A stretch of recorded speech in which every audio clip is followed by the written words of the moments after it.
Oh, week 14 is here. We're live. Jason Wood's on assignment. So, Sigmund Bloom here, footballguys.com. It's the first week that gives us decisions that we'll regret, celebrate for the rest of our lives. We already had one with Cam Akers. Did you happen to catch that, Dr. Gene, by the way? The outpouring of emotion about Cam Akers and the Cam Akers decisions. We had it in our chat room. Yeah. But so already, just a taste of week 14.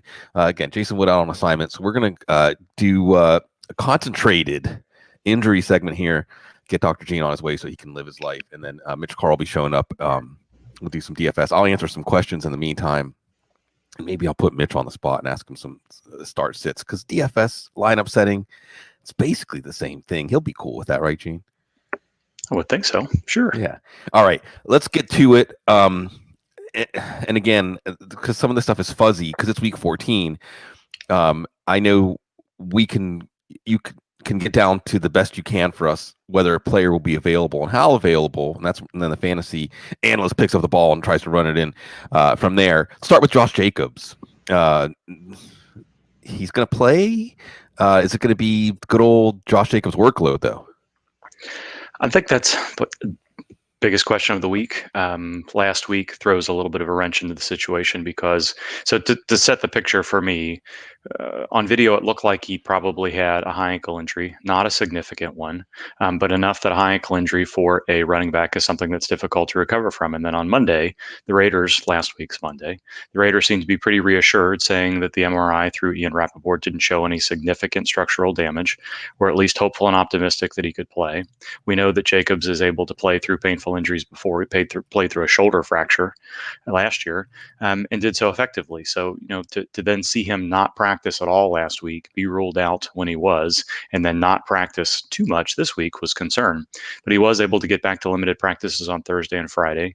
Vic Tafur, one of the longtime Raiders, not necessarily Vegas, but Raiders beat reporters on Wednesday said he didn't practice today. I've got multiple sources telling me that he's going to go, as is Trent Brown and a couple of other players that didn't practice on Wednesday. And then that was backed up by Thursday and Friday's practice participation. So I think, it wasn't a severe mechanism for a high ankle injury, but it was something that kept him out at least a week. It looks to be on the lower grade side of things. The difficulty this week is it looks like he's going to play, but this is an injury that can be easily braced at all.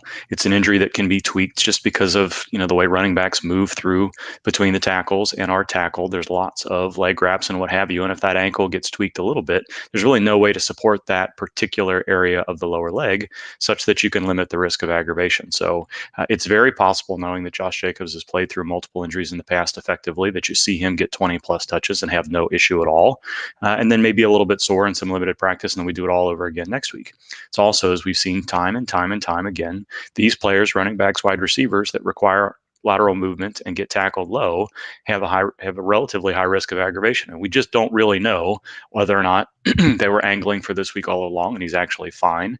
And as Ian Rappaport said, is nearing full strength. What that means, it's hard to know. So I think there's some concern, but I don't think you keep Josh Jacobs out of any lineups today.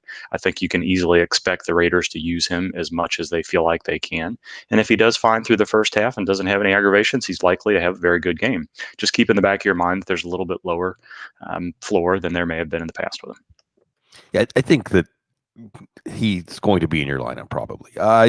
He's right now my running back 14.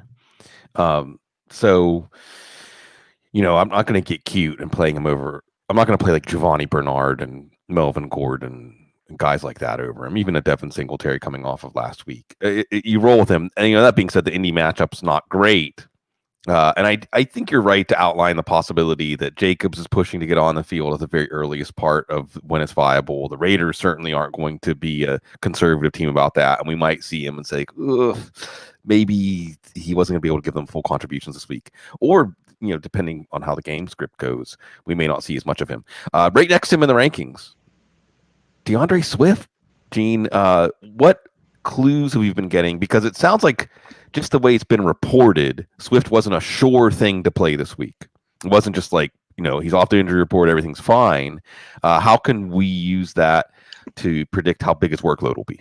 Yeah, and we'll quickly go through sort of the clarity that we got this week, where it seems that the symptom that he was experiencing 2.5 weeks ago were headaches.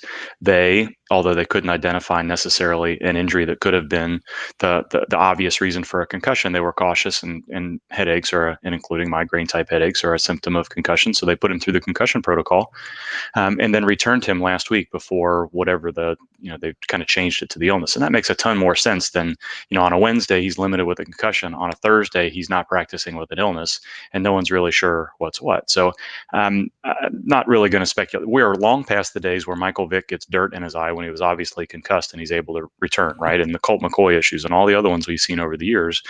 It's much less likely now that teams are skirting the bounds of, is this concussion or not, because there's so many hoops to jump through. And because they put him in the concussion protocol, he needed an independent exam. So yes, headaches are a symptom of concussion. Yes, it looks a little bit odd that one day it's called a concussion and the next day it's called an illness. But the team, the player, an independent neurologist seems to all be reassured that the symptoms he was experiencing were not related to ongoing concussion symptoms. And I'm not going to go down that pathway at all, because obviously we don't know. So what it becomes now is, have his symptoms resolved to the point where he's comfortable playing?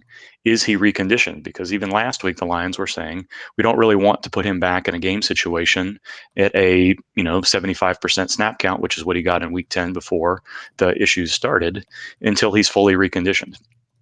And Swift was able to return to a full practice on Friday, very reassuring. Apparently didn't have any issues through the weekend, also reassuring. So he looks like he's going to play. I don't really see much chance that he gets the same 75% of the total snaps over Johnson and Peterson that he had in week 10, when they had kind of started in week 9 and week 10 to push him to that primary role. Now, it's possible that the game script goes such that he feels very comfortable in the first quarter, his series go well, and then in the second half, he's still doing fine. And instead of mixing in Peterson and Johnson, it's all Swift. And all of a sudden, you see a 15 to 20 touch workload. But I think we're probably in that 10 to 15 range. I'm not concerned that the Lions are doing anything untoward with his medical situation and health. It's just going to entirely depend on how the middle of the second quarter and beyond goes, because I think you're going to see Johnson and Peterson get some work in the first half, and then they'll kind of evaluate. And if there's enough snaps to go around in the second half, then maybe you get Swift into that 15 to 20 touch range, but I don't see that happening. I have Swift over Jacobs just for these two data points because of the Packers matchup. And also because of the chance, I think this Green Bay Lions game could turn into a wild and woolly shootout thanks to Darrell Bevell. Do you see that Adrian Peters said that Darrell Bevell is making football fun again for the Lions? Yeah, and Peterson has said Swift is clearly the best running back on the team. Yeah. So, there's not going to be any issue with that. The Lions would like to use him. They were signaling through the second half of the year, is this what we want to see out of him? We want to start using him as the lead back. But I think they understand that there's reason for caution, and they don't want to be concerned about this through the rest of the year and beyond. So the game script could easily move in his favor, but there's lots of things working against it as well. Higher ceiling, maybe a little bit lower floor, but Jacobs' floor is pretty low. Okay, let's touch on some of the players that probably or certainly aren't playing this week, and just real quickly, their outlook for beyond in the playoffs. Christian McCaffrey.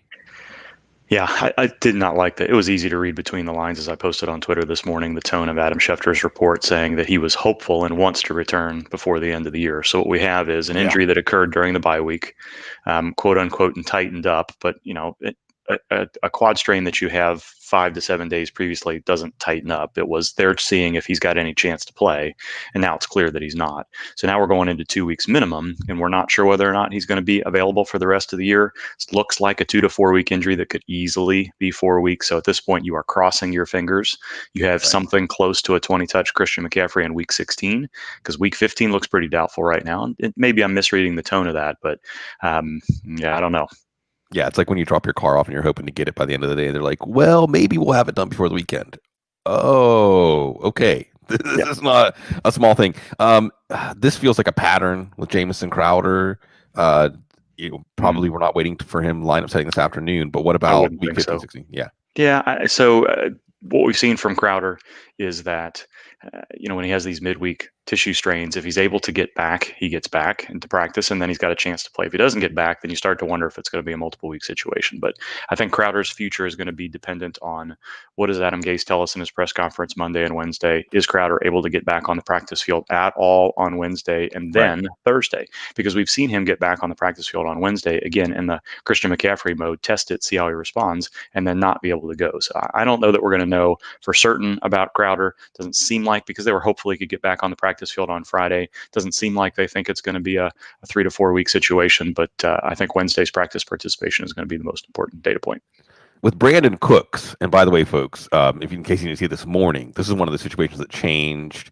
I don't think there was a clear message that he wasn't going to play this week before this morning, but now there is. Do you think this is just wear and tear, like a general buildup? Yeah, I don't really have too much idea. With limited all week, it's not unusual for the Texans to do that. They listed him questionable. There wasn't a lot of concern from beat writers that he wouldn't be able to go. Adam Schefter overnight said that both Cooks and Kuti were going to be able to play. And now, whatever it was, 9:30 this morning, Ian Rappaport is saying he's not expected to go. There was some concern. He went through a concussion check last week, was listed as neck and back injuries. Hard to know what that means. So it probably means that he woke up this morning and didn't feel great, and there's some concern. Enough so that they just didn't want to risk it today. I don't know that this is a long-term situation necessarily, and unless they change the designation a little bit. But without knowing what the injury is, there was enough reassurance this week that you'd think he'd probably be back next week.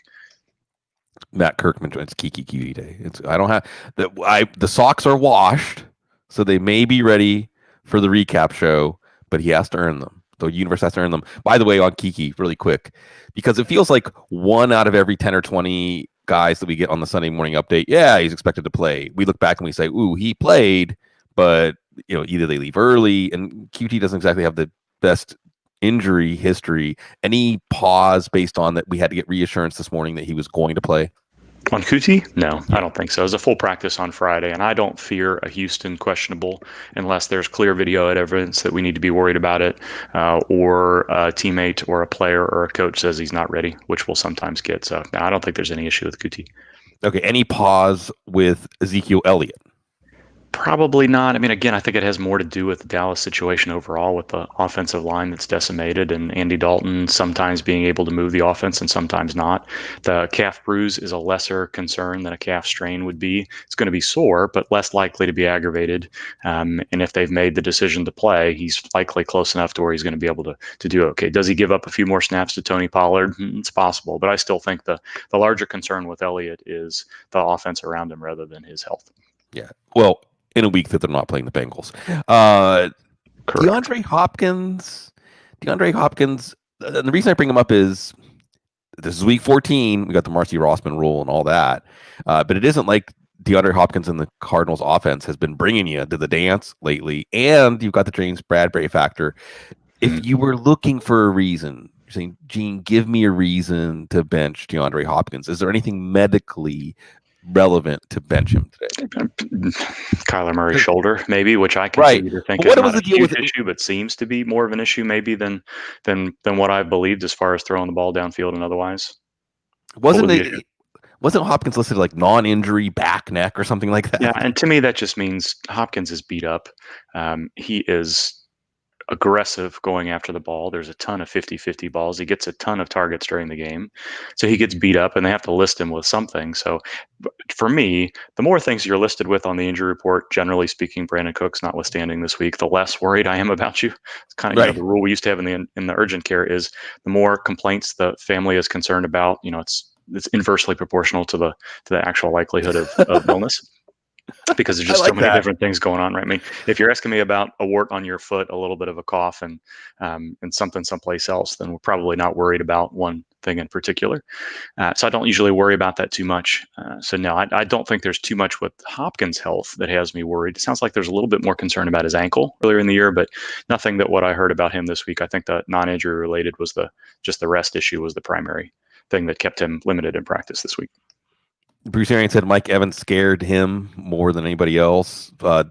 Full practice off the injury report in our lineups. Yeah. And I think he's looked, even when he looks limited, he's one of those players that we've seen, the Calvin Johnsons, the Rob Gronkowskis, you put Mike Evans in this category, Alshon Jeffrey. Those players have an understanding of how to play through injury. We've seen it before. Now, they may not get the same number of targets. There may be a game plan issue if the team is a little bit concerned about him. But we've seen Mike Evans play as aggressively as always, despite ankle injuries, despite soft tissue things in the past. So the full practice is pretty reassuring, and Bruce Arians likes to talk, as we know. Mm-hmm. He likes every player that is doing wonderfully. He had him higher on the draft board and that sort of stuff. So he likes to let you know what he's thinking.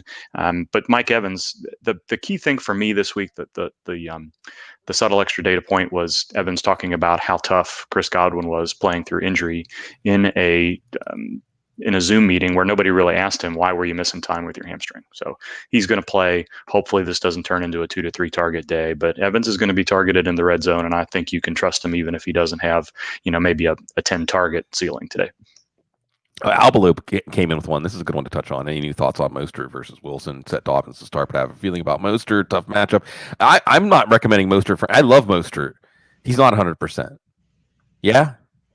And does anybody know what Kyle Shanahan's going to do on any given day? I mean, this is right. This goes back 2 years now, and probably even further than that, where he 100% subscribes to the hot hand approach. And if he's got multiple players that are successful, if somebody gets going, then that's what's going to happen. And it could easily be Mostert today, even if he's not particularly 100%. But yeah, I think that has more to do with the only way that you can fully trust a San Francisco running back right now is if the other 3 or 4 of them are not on the roster. And they're not JaMychal Hasty, because even JaMychal Hasty doesn't get to play when everyone else is starting. Okay.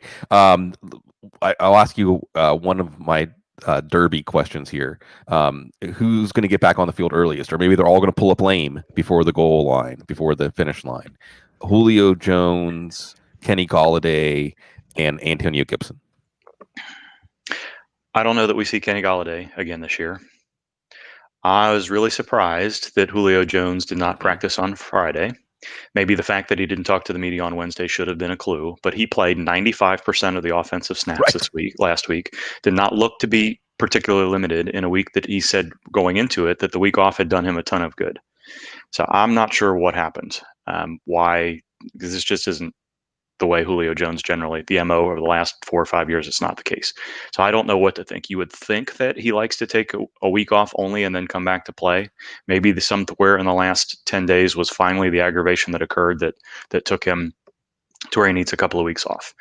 I don't know that we have enough information about Gibson other than to know that anytime you hear about a relatively higher grade turf toe injury, it's difficult for a running back to play through that. We've seen it with Phillip Lindsay. We've seen it with Carlos Hyde. There's been a lot of other players going through this particular situation this year. So we need to hear something positive about him on Monday through Wednesday to feel like he's got a good chance. So Jones, Gibson, Golladay is probably where I am right now. I have no idea where Golladay is in the grand scheme of things. We keep hearing different things about, well, he had a setback and now he's running, or he traveled with the team. And then for him not to practice this week is odd as well. So we're getting closer and closer to the point of the year where teams that are not in the playoff race are going to start putting folks on injured reserve, and we'll know exactly where things stand. Mm-hmm. And I think that's where we are with Golladay. Either he is really ramping up and working towards playing in week 15 and beyond, or there's not much reason for him to come back. And just help people out with the T. Higgins decisions, because you singled him out as risk of aggravation today. You give a little more insight into that. Yeah, just because we know that there was some concern about an injury, and he didn't look all that comfortable after the injury on the bench. And again, it's hard to read too much into that. But the good news is that the Bengals will generally tell you with their practice reports whether or not guys are close to being full strength or not, and to allow him to have 3 limited practices is a pretty good sign. He could be absolutely fine and just feel a little bit of tightness on that awkward fall, or it could be something a little bit more important, and we're just not going to know because it's Cincinnati, and this is how things go with injuries there. They may not, they don't even seem to know sometimes exactly how healthy their players are. Yes. Rightly or wrongly. I mean, I'm exaggerating that a little bit, but at least from whatever the indications we've had between AJ Green and Joe Mixon and so many others over the years, that's the impression that they give off anyway. So I think it's only right to think that because he didn't get in a full week of practice, and we didn't hear anything specific about him, that we have to at least there's some concern that maybe he takes a fewer more plays off. I don't know what I'm trying to say. Yeah. a Sure. few more is what I'm trying to say, not fewer. A few more plays off than he usually would, and may not be able to finish if he has an aggravation. But I think he's probably closer to being full strength than other players who were limited with hamstrings might ordinarily be. This one's going to be quick. We can lump Kittle into here because Tom Fitch just said, your thoughts on Mixon returning this year? No, would be Mixon's my not with gonna every return. passing week where they don't return into practice. What's the point? I mean, they just they're not It's not pushing gonna for happen. anything other than the first overall pick.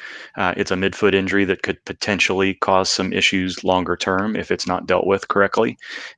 And there's only 3 weeks left in the season, and he's not even sniffed the practice field yet. So It's not just gonna like happen. we are with Galladay at this point, be happy if he is available to you in week 16. And the light is getting dimmer with Kittle too. I mean, and we don't have to belabor this because I know I ask you every week. Yeah, But I don't think so. The only reason it's because it's Kittle. It's because he's like a Paul Bunyan character. Correct. So that's issue number one, and probably the most important issue is that he's going to push to play, and most players will. And he, individual and team goals are both important. Some of these players that feel like they may be on all time, these 2 games of putting another 20 catches and 200 yards up there might make a difference to their longer term individual goals. Broken bones are a little bit different recoveries as soft tissue strain. So a hip issue that we're not sure what's going on. Maybe there's a joint impingement. Maybe there's a larger something else going on, and the hip is actually a core muscle injury or something like that. We just don't know. Midfoot sprain, those, I recognize that's a joint, but it's more of a soft tissue ligament situation.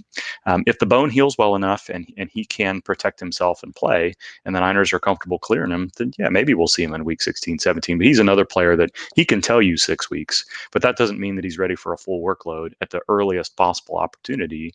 And even if he's playing 16, you're hoping for one of those days where he gets 5 targets and 2 of them are in the red zone, and he ends up with a 2-catch, 40-yard, 2-touchdown game, something like that. On like 10 snaps, yeah. Exactly.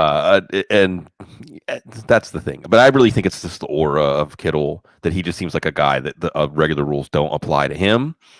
Root for the 49ers today if you want to get Kittle back. I'm not carrying him on any of my rosters right now. I had him on my Scott Fishbowl team before I got eliminated last week. Before I let you go, Gene, any question? I know last year you were just like running the table, all of your teams. Any questions that you have for your lineups today? Not particular. I usually subscribe to I try to get as many upside options on my roster, and if they flame out, then I'm usually not active enough on the waiver wire, or those players as everybody's excited about waiver wire pickups. And yes, there are some James Robinsons and so on and so forth over the course of the year, but those are a small minority. So I've got 2 teams with buys, and everybody else is out of the playoffs. So I'm kind of sitting it out this week and crossing my fingers that Pat Mahomes and Derrick Henry and all of those type players stay healthy this week so that they're still on my roster and available to be used in week 15. I'm going to call your style the Blaze of Glory style. Go down with the upside options, and there's no calm like the calm of being on a bye in week 14 in your fantasy playoffs, or the calm that emanates from Dr. Jene Bramel. Gene, always a pleasure to get to spend time with you and to get your insight. Thank you. Yep. Good luck, everybody. Tell Mitch I said hello. You guys have a great week. Enjoy games. Yeah, Mitch Carl's going to be showing up here.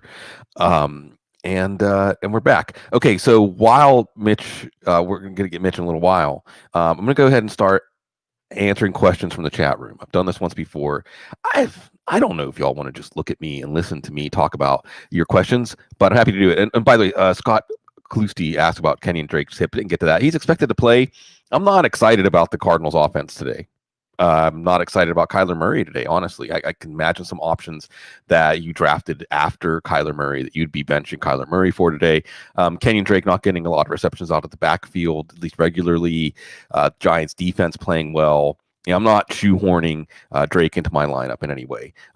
So get the questions in the chat room, and I'll do my best to knock them out. And then we'll talk some DFS with Mitch and maybe see what he thinks. All right. Andrew, defense questions. Always like these. Giants or Kansas City defense. So one of the things I would say about that is always know your scoring system lineups. Points, yards allowed, I like the Giants. If we're strictly looking at turnovers, sacks, then perhaps Kansas City against Miami could get better results for you. They're putting Tua Tagovailoa in a bad spot. Maybe we'll see Ryan Fitzpatrick by the end of that one. Another thing to consider here, if you're only carrying one defense, is next week the Giants get Cleveland and then Baltimore. So I'm not really liking either of those. Kansas City, on the other hand, is going to get New Orleans, maybe with Taysom Hill and Atlanta.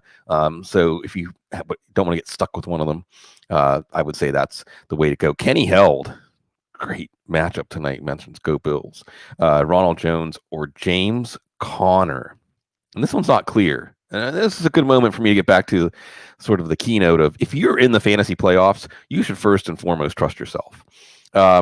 The way I have it right now, I do have Conner ahead of Jones. And here's my thinking on that. I do think the Steelers are going to, Mike Tomlin's going to say, we have to run the ball 25 times in this game. The running game is withering on the vine. Tomlin's going to intervene here. Now, the game script may not allow the Steelers to get up there.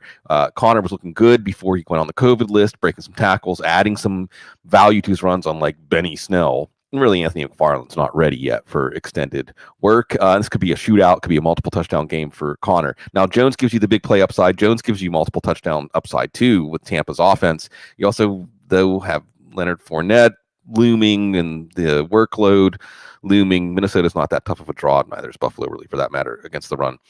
Give me Conner, but it's close enough that this is the classic, I'm not going to talk you out of it. Let's go here now. He is prompt, always on time. Mitch Carl. What's DFS going on, Donuts. Sig? So Woodrow's out today. So we're going to be flying the second half here. And look, Mitch, and I'm not going to really put you on the spot. Do it. But, lineup setting and DFS lineups, similar disciplines here. So I may ask you just what you're feeling, because it of course doesn't have the price dimension, but it certainly has the how are you feeling about these players dimension. But let's talk some DFS, and then we'll go back to the chat room and knock some more of these out for week 14. Let's start with quarterback. And this is easier, because it's just me and you, we can do this in a little more regimented, rigorous way. When we look at quarterback today on the main slate, we aren't going to have Josh Allen. Yeah. I guess here with Deshaun Watson without Brandon Cooks now looks a lot less exciting. If you're going to spend big at quarterback today, I guess it would come down to what? Mahomes, Rodgers, or Russell Wilson? Or are we saying actually it is don't spend big at quarterback today? Yeah, you nailed it. I mean, we've done a lot of research, but my company has done a ton of research about the quarterbacks that have the highest probability of being in the top 1% finishing of the $9 DraftKings slant. That was our one sample we used. So our goal was to just try to identify which quarterbacks give you the best probability, best potential to be a top 1% finisher. Patrick Mahomes, number one. He was the highest one. He has the most 30-point games this year as a quarterback. And then we went back and looked at those 30-point games and we said, okay, well, who is supposed to be stacked with him on those games where he goes for over 30 points? And we found that in 80% of those games, there was 5 of them, it was both Tyreek Hill and Travis Kelce. Right. So while a lot of people are often saying, oh gosh, I can't pick them both, they're so expensive, I'll grab one of them, smart money says play them both, and you're already inherently saying investing into something expensive, so you might as well just go all in on it. And if it goes nuclear, then you really reap the rewards. If both guys are going to hit 25 plus 80% of the times that Mahomes goes for 30 plus, you're sitting pretty at a potential 80-point floor if it works. And if it doesn't work, by the way, if it did not work in the first place, your lineup is probably dead in the water with just one of them in the first place. This is thank you for saying that, because I had some years, semi-successful years of DFS under my belt before I moved to Louisiana. And as you mentioned on Twitter this week, Mitch, you're a teacher. Now you're a dormant teacher, like I'm a dormant lawyer, but just like I can argue and spout rhetoric, diarrhea of the brain and mouth, you're going to teach. Even if you're not officially, your title's in a teacher, you're still going to teach. And one of the things I think that really can help people when you're looking for these, 1 in 10,000, 1 in 100,000 lineups is it's just like whenever you're drafting. In redraft leagues, when people are hedging, like taking the backup running back to your starter, well, now you're limiting the upside of your lineup as a whole. So when you start coming up with possibilities that are hedging against the biggest choices you make in your DFS lineup going wrong. Well, if they go wrong, it doesn't matter anyway. And the whole point is to be best out of 10,000 or 100,000, not to make sure that you're not in the bottom half. Cash games versus GPP. Okay, so Patrick Mahomes, I love it. Sometimes fantasy football is really simple. The answer is Patrick Mahomes to Kelsey and to Hill. And absolutely, whenever he has focused on his main guys, he's done well. And the nice thing about Hill is that there's not really a shutdown corner.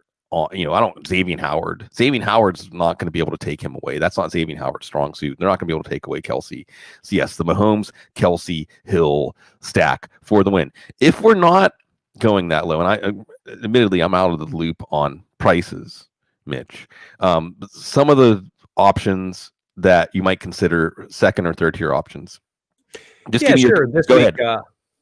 This week, I really like Kirk Cousins. It's hard not to. That was the first one I was going to tee up, yeah. Yeah, I mean, it's 292. I'm doing this top of my head, so don't hold me to it. Yeah, but sure. Over 292 yards passing, I think in 4 straight games. The guy's been like 30-something pass attempts for 6 of his last 7. He said multiple touchdowns, I think 5 of his last 7. I just wrote something up on this earlier, and it's constant. It's constant. The guy, they are chucking the ball a lot lately, and this is even in 4 of the last 5 where we've seen 23 or more carries from Delvin Cook. The team is just running more plays lately. In the beginning of the year, they were running bottom 5 plays per game, and I don't know if they're just playing at a quicker pace. I didn't look that up, but or maybe they're getting into some more shootouts. But it's hard not to like him, and maybe it's just the ascension of Justin Jefferson making this team more efficient. He keeps scoring touchdowns. And Adam Thielen is, always a red zone threat. And it's hard not to use Kirk Cousins, one of them, both of them, run it back on the other side with any of the 4 targets from Tampa. The only issue there for me is the fact that who's it going to be? Gronkowski for 100 yards? Who saw that coming? Chris Godwin, is he going to be okay with the pins getting taken out of his finger? Is it Mike Evans just purely with him having the most touchdown equity? I think he has 8 or 9 touchdowns in 11 or 12 games. It's probably Mike Evans running it back on the other side of Justin Jefferson, just going all in on the touchdown equity. But that's kind of the reason why, just circling back to it, Sig, why I'm saying I'm just playing Patrick Mahomes today. Yeah. I'm not going to dabble with, all these guys who potentially could have a good game when I have got a guy who's over 50% of the time has been a 1% finisher at the quarterback position. I mean, then you could go even further down the ladder and, play really, really low probability plays like Nick Mullins with Deebo Samuel and Brandon Ayuk, and run it back with Jordan McKissick or JD McKissick and Logan Thomas. A nice 5-player stack that's very cheap, allows you to pay up for Derrick Henry, Aaron Jones, the Delvin Cook. You can go up for those guys with a very cheap stack like that, but give me the probability game. One more quarterback, and then we'll focus on other positions. Jalen Hurts. I don't know exactly what the pricing is, but if you take a little dip with Jalen Hurts, is it going to be refreshing, or are you going to feel like taking a shower? Yeah, take a shower. I'm not touching Jalen Hurts today. It's not my play. It's Saints defense just too good, and they put too much pressure on opposing quarterbacks. Jalen Hurts was sacked 3 times in 15 dropbacks last week. He was hit 5 times in 15 dropbacks and turned the ball over. It's not like he came in and anything changed. It was basically just a faster, more mobile Carson Wentz appearance. I mean, there was not much different. He was a little bit more aggressive, I'd say that. But that's also going to lead to more turnovers. It's not like anything changed. So no, thank you. Well, it is because the Saints are going to be very rude to him. And I think you're going to see it's a different game situation, and you're just going to see him more exposed. So I would tend to agree with that. And I feel sorry for any of you that have Miles Sanders choices in playoff matchups this week. I have one, Mitch. I have one that's Miles Sanders and Giovanni Bernard. And I'm ready to put Sanders on the bench. I mean, I know you're tracking this with DFS. We don't even 20-foot pole, 30-foot pole with the Miles Sanders. Any love if people are saying, am I really benching Miles Sanders for DeAndre Washington? Am I really benching Miles Sanders? Is that overreacting? I mean, you would have thought last week would have been his week, right? Right, the Packers. He didn't have the opportunity, and if the opportunity's not there, I don't touch him. Yeah, I don't think so. So you're not crazy. I mean, you're getting to the crazy part if you're benching Miles Sanders for guys that aren't going to have limited opportunity. But anybody that's going to get like 12 to 15 touches. I don't even know if Miles Sanders is going to get that. It's tough. It's tough out there. Okay. I know that last week, Mitch, because we're so close, you told everybody to play Kiki Cutie. They were all happy. I was happy. Kiki was happy. Deshaun Watson was happy. Rinse repeat, or do we wait for the Indy matchup next week? Rinse repeat. He looks like he might potentially be the only person with 2 legs left this week, and he was questionable this week as well. But it looked like this was more of like they're just trying to make sure they have a body out there to catch some passes. And listen, we saw Cutie healthy his first year, look great. He's always looked good when he's had opportunity. That's the thing. And it's like they kind of just moved him out of the opportunity in year 2 when they brought in Stills, and then they just I don't know, they went away from him, or maybe he was hurt, I don't remember. But he had his opportunity last week, looked great. 8 catches, 9 targets, 140 yards receiving. He looked great too in the open field. 5K now they priced him up. The issue this week with him is that he's around other very good priced wide receivers. Curtis Samuel's at 5.2. Do you want to take Cootie over Curtis Samuel at 5.2 without DJ Moore? I don't know. I mean, we had Curtis Samuel on a 5-game touchdown streak before the bye. Brandon Ayuk looks a competent number 2 wide receiver with Nick Mullins throwing the football. He's 5.4K. There are 2 or 3 other guys in that range, or you could pay down for Tim Patrick at 4.2. You can pay down for Michael Gallup, who is this week's Kiki Cootie for me at 3.8K. He is 3.8K. I think that was the price we got Cootie at last week. And we're getting a guy who is the downfield target for the Red Rifle, and 3.8K. 11 targets last week, 8 receptions. So I love Michael Gallup. He's my number 1 pay down option on DraftKings this week. Irrelevant to position. I really like him this week. Yeah, revenge game for Andy Dalton going back to Cincinnati, a real revenge game. And as you point out, and this is why you start out with Mahomes, Kelsey Hill, right? There's enough chaos and low-priced options that you can start out with, and this is how I would compose my DFS lineups for the tournaments that you want to try to like have the highest score out of a large pool. What is the studs that you feel the most confidence? You're looking for the alignment of matchup and momentum, and just good players, and then you could fill in the cracks. And you like you said, you may find yourself still having tough choices when you say, "Well, I've only got 4,500, and I have to pick another receiver." And you're still agonizing. So I absolutely agree with you on that note on Gallup and on Samuel against Denver. They're down to a rookie and a bunch of guys that were like in the waiting room before the season just to get a tryout in their secondary right now. All that being said, Mitch, if you're looking at the running backs and you're saying, okay, the Chiefs thing is nice. No, I think Miami's going to have something up their sleeve. Maybe it's not going to be a great day for the Chiefs offense. I'm not that certain of that. Are there any running backs that are a big ticket running back that you feel like have that alignment, have that chance to give you that 30+ point week today? I mean, there's always there's not like I'm giving something out here that no one can think of. Derrick Henry, Delvin Cook. Right. I mean, if you're paying up, but Cook against Tampa. So here's the thing with Cook against Tampa, right? Because it's Cook against Tampa, which means everybody's going to say no thanks. Is that why you sprinkle him in? Well, that's a really. Your DFS is showing, Sig. Yeah, your DFS is showing right now. I'm really a degenerate at heart, but thankfully I live in a state where I can't get to full bottom degeneracy.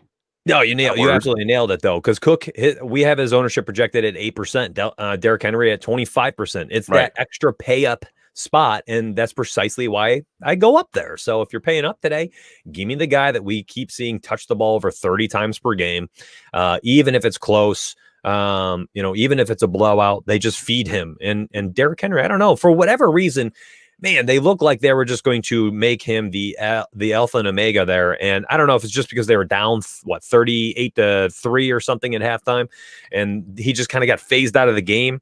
But he had gone from 28 and 27 carries down to 15.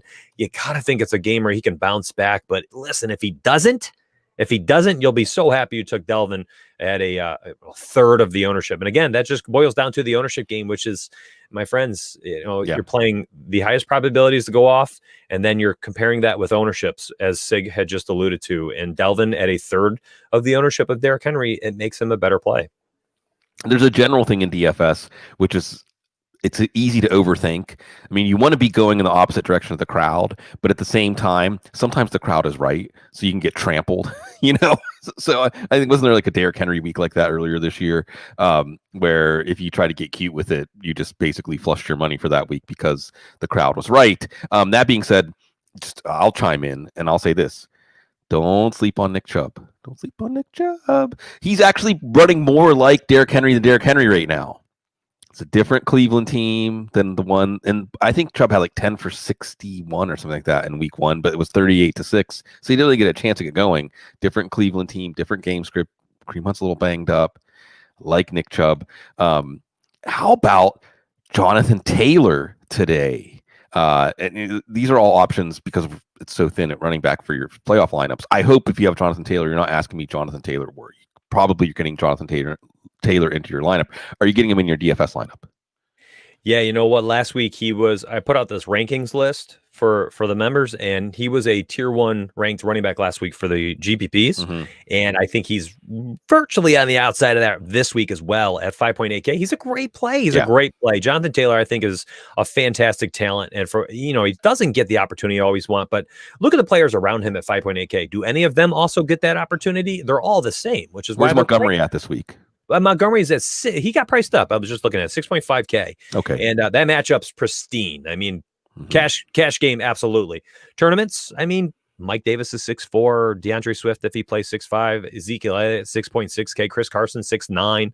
There are guys in there with similar floor and ceiling combinations as Montgomery, and they'll have a lower ownership. And again, I'm going to circle back to that ownership game. You're playing tournaments, if they all have the same range of outcome and the same probability of these outcomes, play the guys that are going to be the lower owned ones. It literally just boils down to that for me.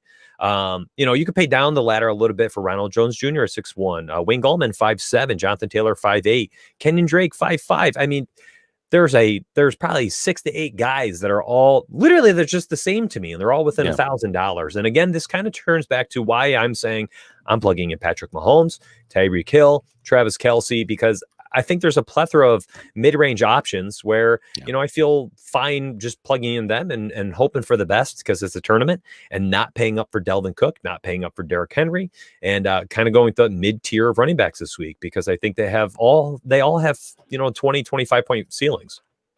Yes. On Jonathan Taylor, I'll put it this way, because Marlon Mack goes down week 1. Woo, Jonathan Taylor party. Oh, you took Jonathan Taylor in the 3rd round. You just got a 1st round running back. And it's been a not very fun ride since then.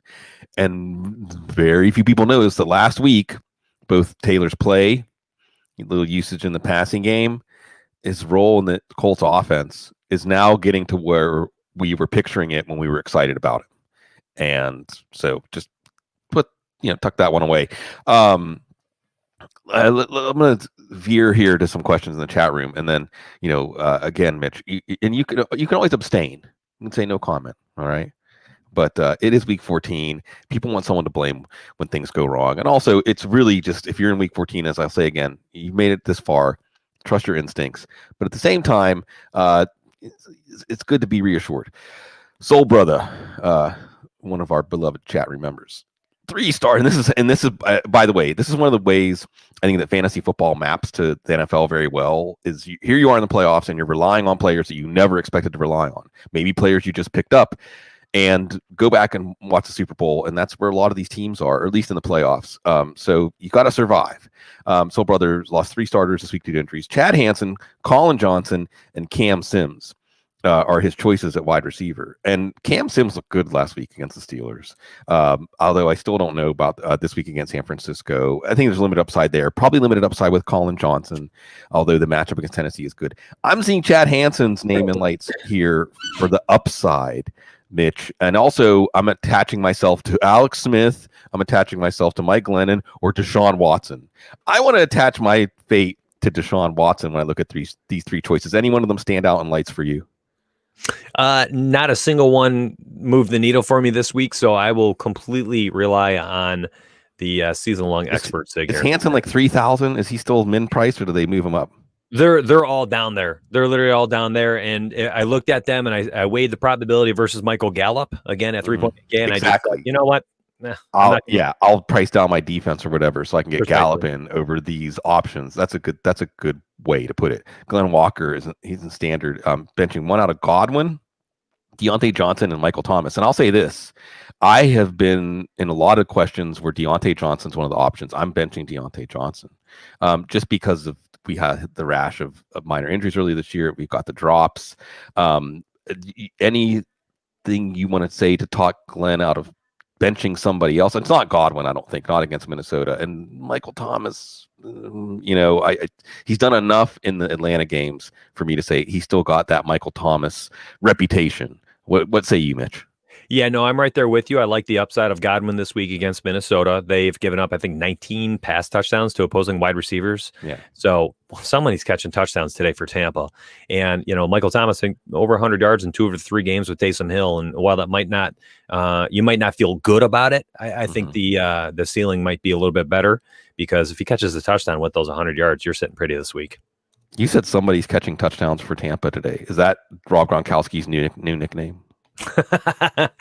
Well, Mike Evans has a touchdown reception prop of 0.5, and I believe it's like plus 136. It was on like my bookie or DraftKings sportsbook. I can't remember what it was. I saw it last night, and I was shocked. I was shocked for a guy who has touchdowns in 8 or 9 different games this year to have a prop line like that. I think Mike Evans is really the number one guy who I would invest into for scoring a touchdown for the wide receivers for Tampa today. I don't understand that prop at all.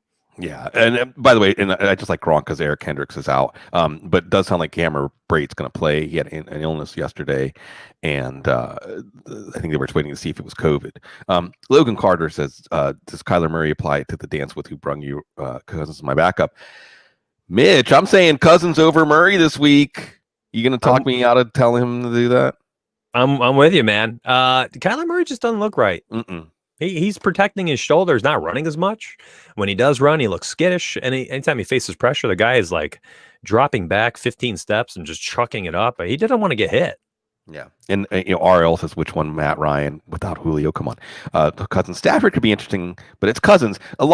This is one of the things, another one of my go-to phrasings, Mitch, a lot of the questions I'm getting with quarterbacks, including Kirk Cousins, the answer is Kirk Cousins. And you brought him up earlier. The answer is Kirk Cousins.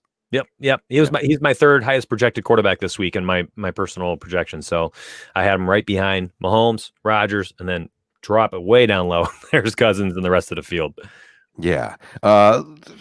Going back to maybe just a few other winding things up, TFS notes. I know you brought up Brandon Ayuk. Brandon Ayuk is another guy, by the way, that is another one. Usually when he's one of the choices in a start-sit question I'm getting, he's the answer. I just think folks don't realize how high his production clip has been. I did my fun little cheeky wink where since week 8, PPR, points per game basis, the wide receivers that have scored a higher average than Brandon Ayuk are Tyreek Hill and Devontae Adams. And that's it.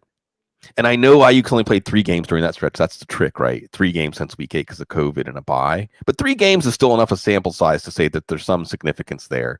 So Brandon Ayuk is going to be one of those choices. Any other of the mid-priced wide receivers, not going down to Michael Gallup land, but not going up to Tyreek Hill, etc. I'm not sure how Thielen and Jefferson are priced. I'm just hoping that they've caught up, especially with this matchup. DK, guys like that. Anybody in that mid tier that you like other than Ayuk? Well, so this week's an interesting week because I feel so strongly personally. Because I feel so strongly, I'll share this and then I'll give us a few examples. I feel so strongly about Rodgers and Mahomes. I really don't want the next level. It's give me Hill, give me Devontae Adams, and then I'm literally just going to go down $2,000-$3,000 all the way down to the 5K range because I love that range this week because of these names that you're mentioning. They're phenomenal names. I mean, we hadn't even mentioned Corey Davis there at 5.7K, Brandon Ayuk 5.4K, DJ Chark 5.3, Samuel 5.2, T.Y. Hilton, if you believe him, 5.1. You can put in Lazard at 5K as well. Ellen Lazard at 5K, Kiki Cootie 5,000. The list goes on. There's 8 guys in there between 3.8 all the way up to 5.7 that I think are great options. And I truly think have the same floor ceiling combinations of guys like Amari Cooper, Chris Godwin, Robbie Anderson, Terry McLaurin, Allen Robinson, even Tyler Lockett. And these guys are all $1,500, $2,000 more expensive. That's why I'm kind of just skipping that range this week. If you did have to go in that range and you're looking for whatever reason, A.J. Brown 7.3K will be extremely low owned today because he's priced right around some very popular picks like Justin Jefferson and Calvin Ridley at 7.4 and 7.5. So if you want to grab A.J. Brown sandwiched in between a bunch of popular players like Adam Thielen right below him, I think A.J. Brown, because of his awkward pricing, is in a great bounce back spot. You have to think Vrabel's not going to let this team look that bad 2 weeks in a row. He's a very tough coach. And I think that this is one of these spots where we can I truly think we can see them come out just firing on all cylinders. Derrick Henry looked good in the first half. A.J. Brown scores a touchdown or two. And then, they start to throttle down a little bit in the second half. But I can't see them looking miserable again. And I think that these studs are going to get involved. We saw A.J. Brown fumble the ball twice last week.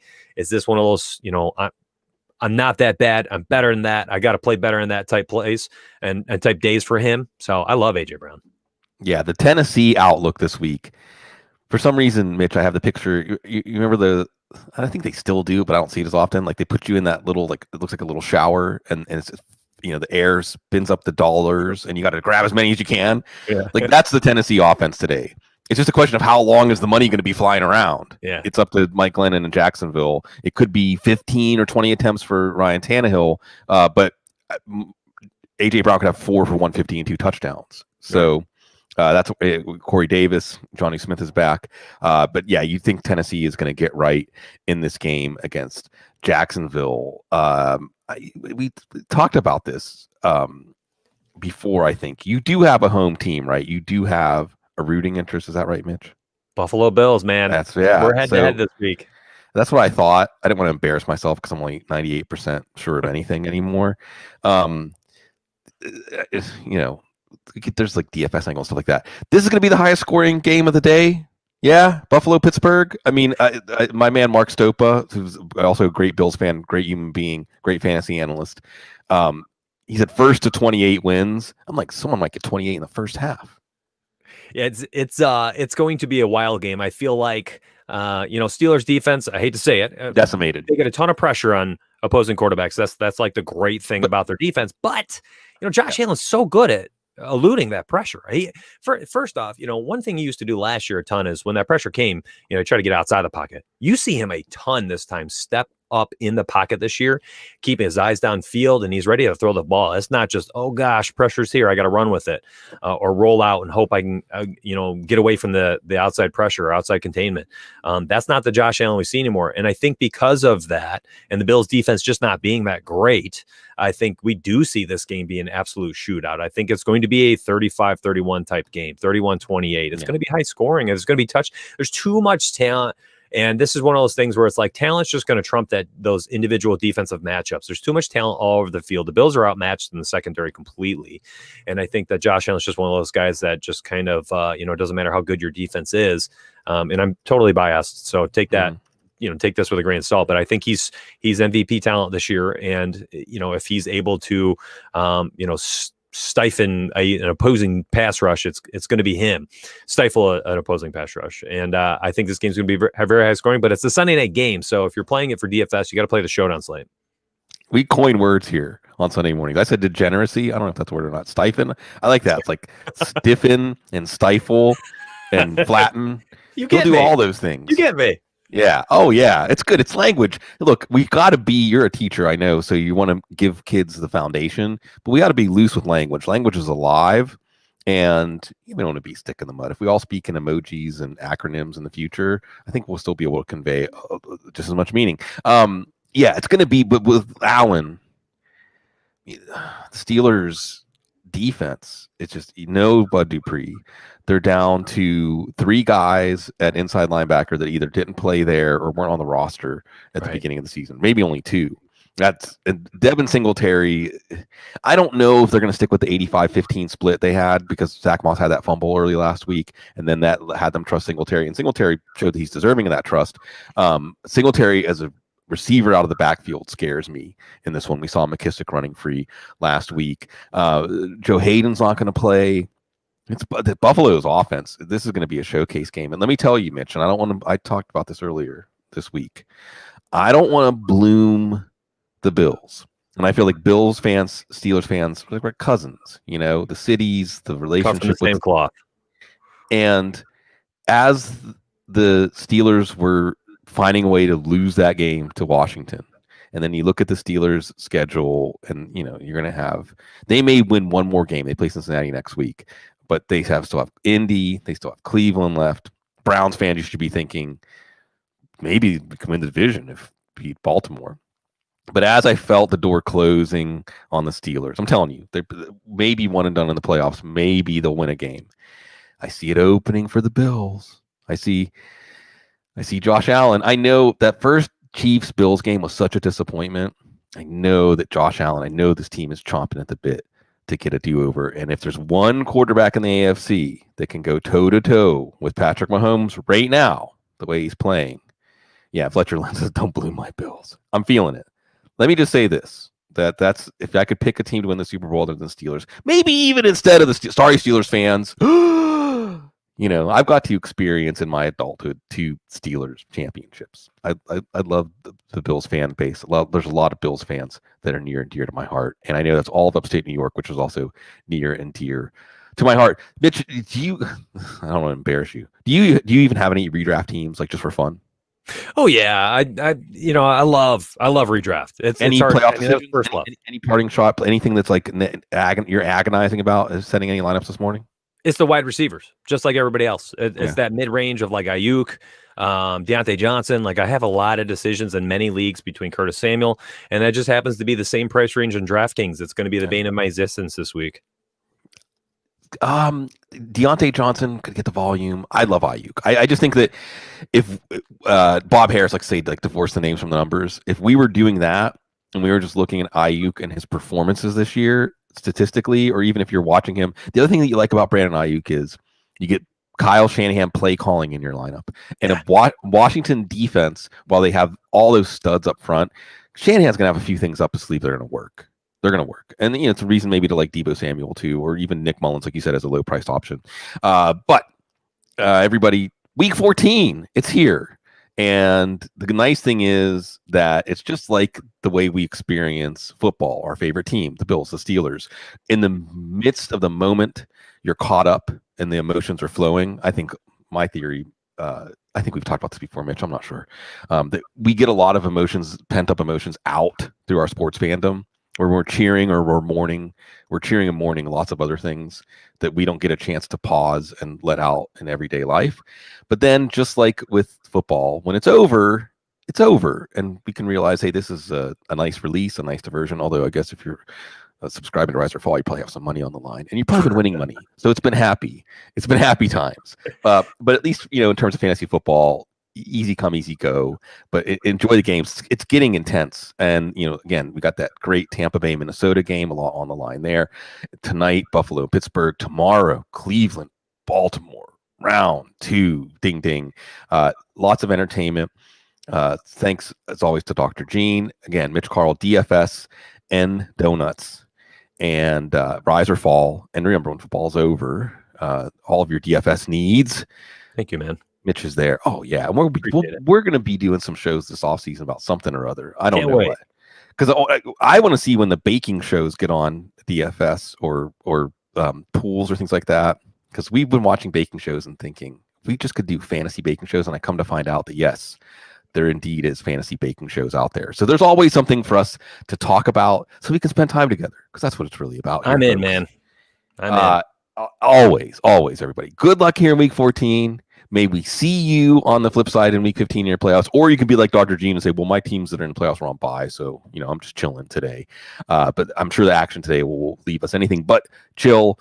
So as always, folks, we love the opportunity, the privilege to get to serve you, to be part of your world, to have you as part of our world. And it is such a very class